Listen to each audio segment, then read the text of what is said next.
الجرح الحقيقي مش الجرح اللي بتشوفه بعينك.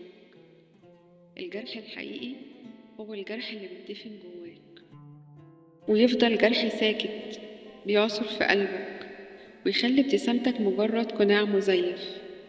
الجرح الحقيقي مش بس اللي ضربك أو خذلك، الجرح الحقيقي من اللي وثقت فيه وفي الآخر صدمك لما اكتشفت إنه ما كانش قد ثقتك.